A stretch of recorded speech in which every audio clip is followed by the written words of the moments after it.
حتی اذا فتحت یاجوج و ماجوج وهم من کل حدب ینسلون. یہ یاجوج و ماجوج کا معاملہ بھی قرب قیامت کی علامات میں سے ایک ہے جو حضور صلی اللہ علیہ وسلم کی احادیث میں تفصیل سے آیا. اب دیکھیں یہاں نوٹ کیجئے پورے قرآن میں یاجوج و ماجوج کا صرف 2 جگہ ذکر ہے. سورہ کہف میں ذکر ہے, سورہ انبیاء میں ذکر ہے. بہرحال یہ قرآن کی آیات ہے, قرآن کے الفاظ ہیں, کوئی شخص اس کا انکار نہیں کر سکتا, چاہے وہ کوئی شیخ ہو اور چاہے وہ کوئی سید ہو اور چاہے وہ کوئی مولانا جراج پوری ہو اور چاہے وہ کوئی سر سید احمد خان ہو. آخر قرآن کو تو وہ بھی مانتے ہیں. یاجوج و ماجوج سے پھر مراد کیا ہے؟ کہیں قرآن میں تفصیل ہے؟ ایسے مقامات تو بالکل ایسے ہیں کہ جہاں پر آ کر ہمیں یہ تسلیم کرنا چاہیے کہ کوئی ہمارے پاس اس کے سوا چارہ نہیں ہے کہ حدیث کی طرف رجوع کریں. جہاں کوئی بات جو ہے قرآن مجید نے صرف اجمالاً بیان کی ہے, وہ جو قرآن میں خود پورے طریقے سے واضح نہیں ہو رہی ہے, اور قرآن مجید کے اندر یہ آیت موجود ہے. ہم نے اے نبی صلی اللہ علیہ وسلم آپ کی طرف یہ ذکر نازل کیا, نحن نزلنا الیک الذکر لتبین للناس ما نزل الیہم, تاکہ آپ واضح کریں لوگوں کے لیے جو کچھ ان کے لیے نازل کیا گیا.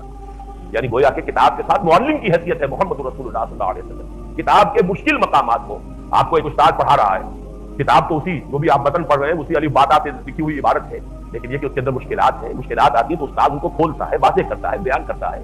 بھئی یہ استعارہ ہے, یہ محاورہ ہے, اس کو لفظی معنی میں نہ لو, یہ تو ایک طرح کا ایک ضرب المثل ہے یا استعارہ ہے یا محاورہ ہے. یہ ساری باتیں استاد بتائے گا تو آپ سمجھیں گے.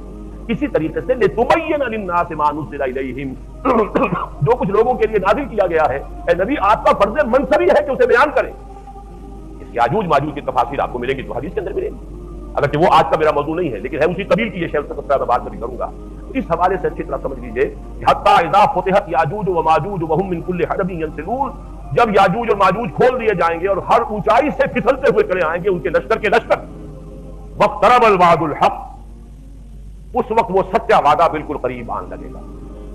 فاذا هي شاخصة ابصار الذين كفروا, اور اس وقت کافروں کی نگاہیں ٹکی رہ جائیں گی کسی ایک جگہ کے اوپر, جیسے کہ کبھی خوف ہوتا ہے انسان پر تاریخ تو آنکھیں پھٹی کی پھٹی رہ جائیں, کسی ایک جگہ ٹکی بن جاتی ہے انسان.